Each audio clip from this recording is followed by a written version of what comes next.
She walked onto the stage with borrowed shoes and a stitched-up dress. Whispers filled the crowd. Students giggling, calling her the poor girl before she even spoke. She looked down, heart racing. But then the music started, and her voice broke through the noise. Halfway through the song, a stranger in the back stood up, clapping proud, and in that moment, the entire room went silent. Because no one was laughing anymore, I knew. Something was wrong the second the room went quiet. My daughter had just finished playing the piano, her small hands still trembling above the keys. The final note had barely faded when I realized what was missing. No applause, no polite nods, just silence, and then I heard it just loud enough to cut through the quiet. A woman somewhere behind me whispered, "That's the poor girl, the one with the single mom."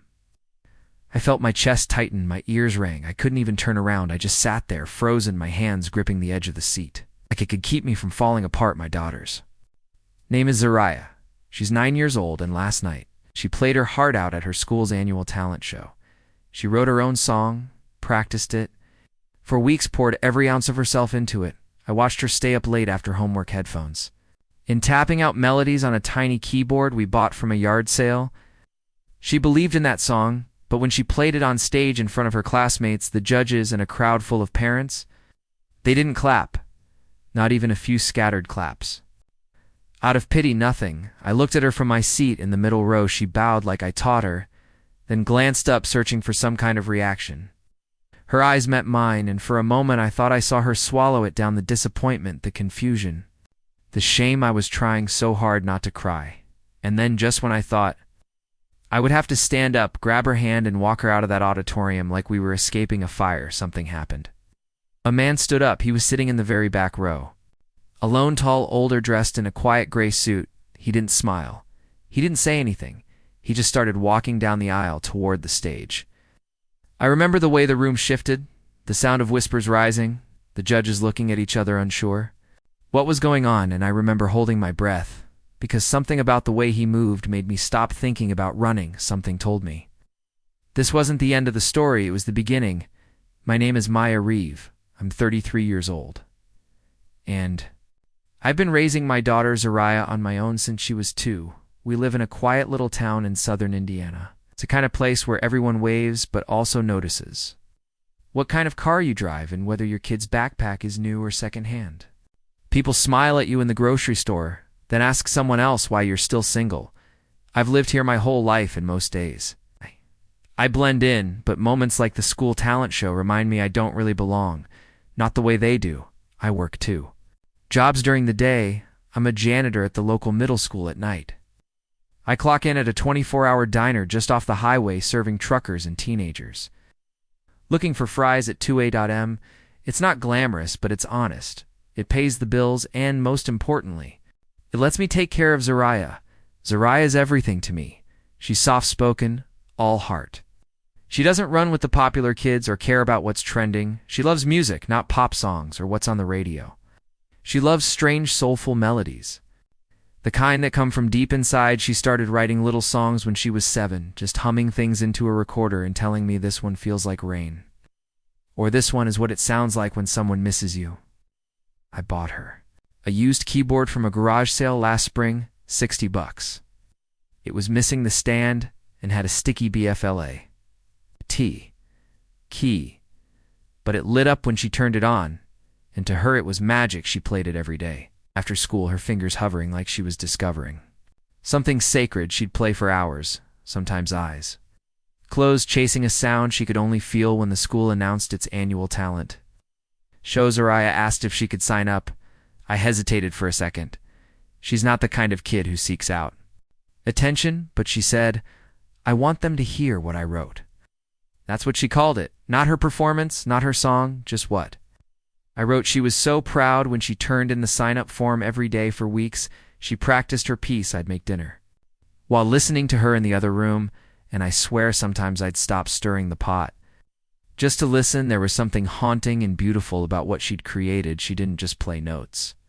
She told a story, but underneath the pride also saw the nerves. She didn't say much about school, but I knew she's the only kid in her class who brings her lunch in a grocery store bag instead of a character lunchbox. Her shoes are clean, but always One season behind, I knew that stepping on that stage wouldn't just be about the music, it would be about being seen. Still, she practiced. She asked me to braid her hair nice, but not like I'm trying too hard. She laid out her outfit the night before.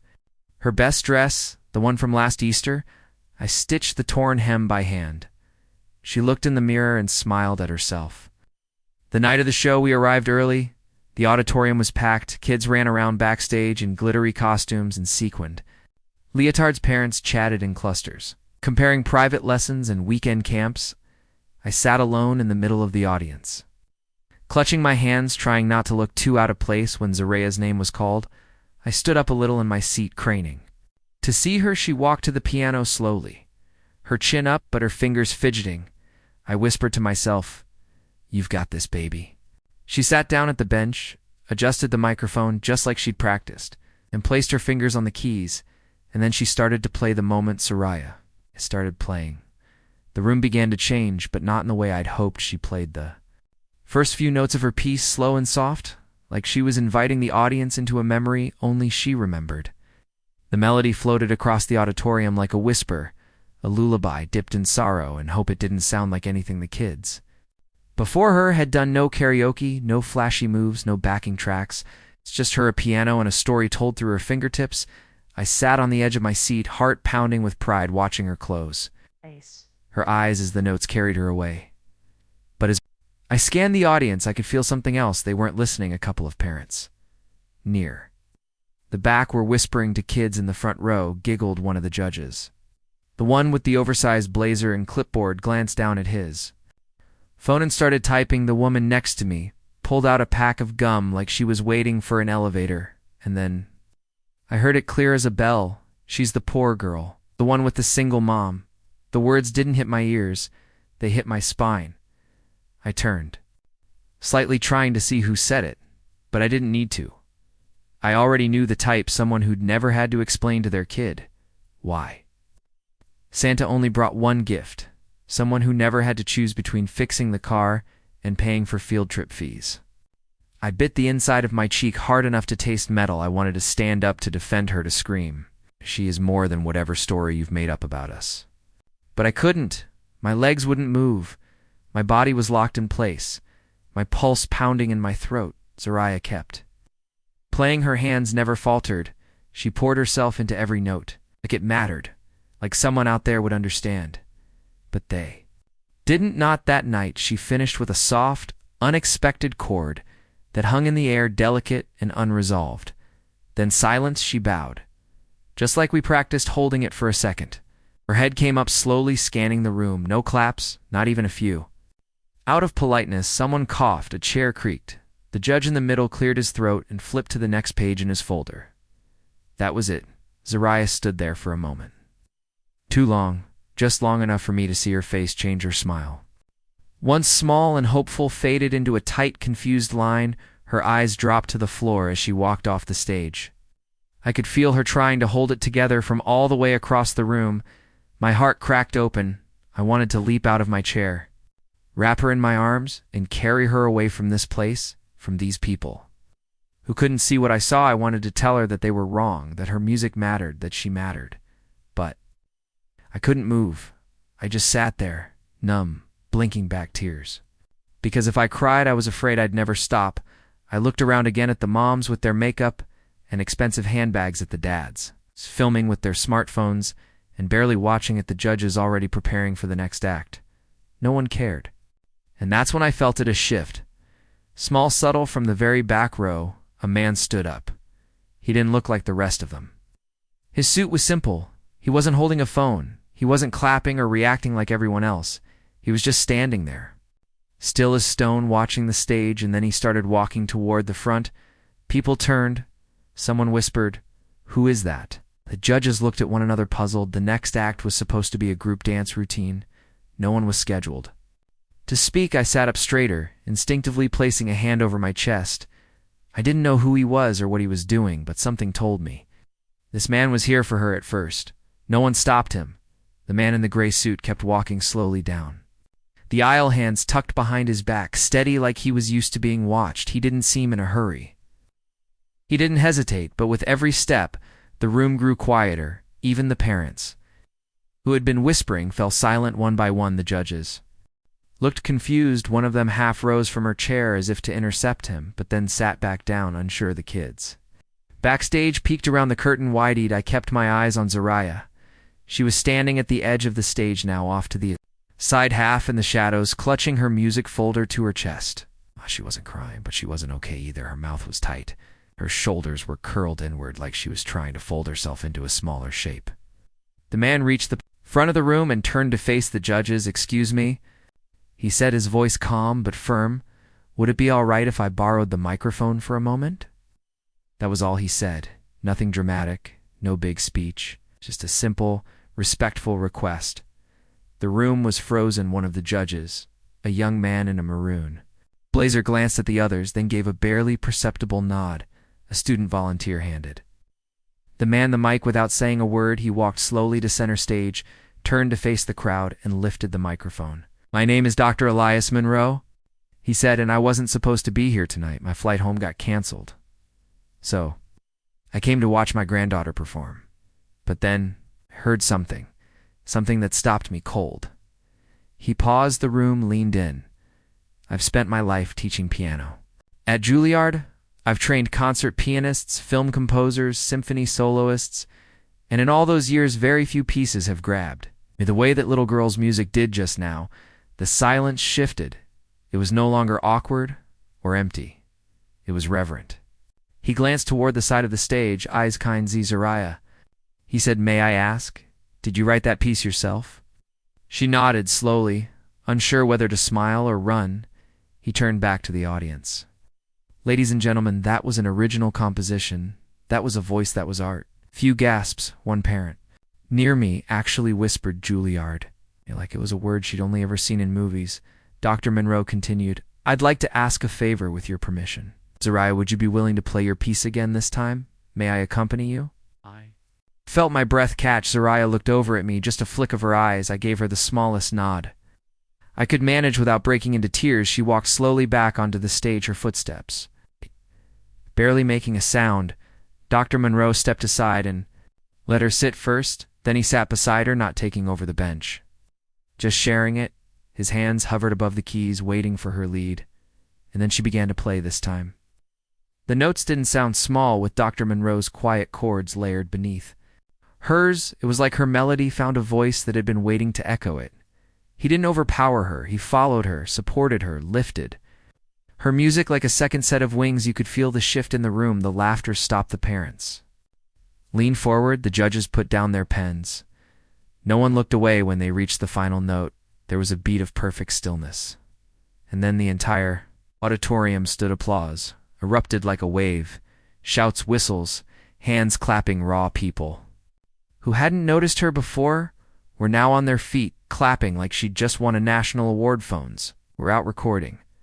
I saw one judge wipe her eyes. I stood to clapping so hard it hurt. And Zariah, she turned to Dr. Monroe and gave him the smallest, most sincere smile I've ever seen in that moment. She wasn't the poor girl anymore. She was a musician. She was seen, and I knew everything had just changed. When the applause finally began to fade, Zariah just sat there still at the piano, her hands resting gently in her lap. Her eyes were wide, not in fear anymore, but in something closer to wonder. She looked around the auditorium like she was seeing it for the first time. Dr. Monroe leaned toward her and said something we couldn't hear. She nodded once, then slowly stood, bowing again. But this time, the gesture wasn't timid. It was proud, intentional. She looked up with her chin high in the room, gave her everything it hadn't the first time. As they walked off stage together, people turned to each other, asking who she was. Parents who had ignored us in the school pickup line were now craning their necks to get a better look at her kids, whispered in awe. Even one of the judges followed her backstage with a clipboard, smiling like they just discovered a hidden treasure. I stood in the crowd, still clapping, heart-pounding eyes full. I didn't care what anyone thought of me in that moment. All I saw was my daughter being seen, not for what we didn't have, but for who she was. When she came down from the stage, she ran straight into my arms. "I did it," she whispered into my chest. I couldn't speak. I just held her tighter. Dr. Monroe came over a moment later, smiling. He held out his hand to me, but before I could shake it, he said, "Your daughter has an extraordinary gift. 1. I don't see often that was more than just talent, that was truth. I finally found my voice.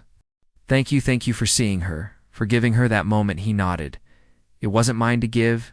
She created it all. It was make sure no one missed it. Then he reached into his coat pocket and handed me a card. It was embossed with his name. And a New York address if you're open to it, he said. I'd like to connect her with someone at a youth arts foundation I work with. They offer weekend intensives and private mentorship for gifted young composers. She won't have to audition, I already heard. What I needed to, I was stunned. I looked down at the card, then back at him. She's never taken a formal lesson, I said. I mean, we can't really afford much, right? And now he smiled. That won't be a problem. This is about access. She deserves to be nurtured. Not just noticed. Zariah looked up at me, unsure, like she was asking permission. Just with her eyes, I nodded, trying not to cry. Say, thank you, baby. Thank you, she said, her voice small but steady. Dr. Monroe tipped his head, turned, and walked back toward the crowd that night after we got home.